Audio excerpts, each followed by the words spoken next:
حضرت صوبان رضی اللہ تعالیٰ عنہ کہتے ہیں کہ جب سونے اور چاندی کے بارے میں آیت اتری تو لوگ کہنے لگے کہ اب کون سا مال ہم اپنے لیے رکھیں۔ عمر رضی اللہ تعالیٰ عنہ نے کہا، میں اسے تمہارے لیے معلوم کر کے آتا ہوں، اور اپنے اونٹ پر سوار ہو کر اسے تیز دوڑایا اور نبی اکرم صلی اللہ علیہ وآلہ وسلم کے پاس پہنچے۔ میں بھی آپ کے پیچھے تھا۔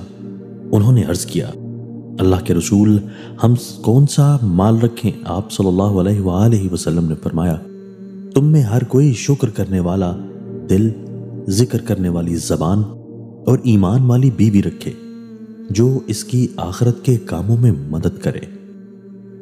وضاحت: عورت کی مدد آخرت کے کام میں یہ ہے کہ آدمی اس کی وجہ سے گناہوں اور بد نظری سے بچتا ہے، اور گھر کے تمام کام عورت کر لیتی ہے۔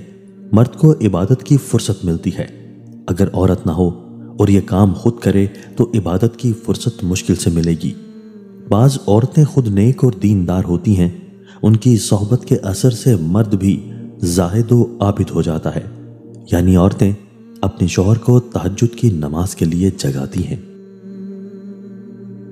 دوستو، اللہ تعالی ہمیں ان احادیث مبارکہ پر عمل کرنے اور اپنی زندگیوں کو سنوارنے کی توفیق عطا فرمائے۔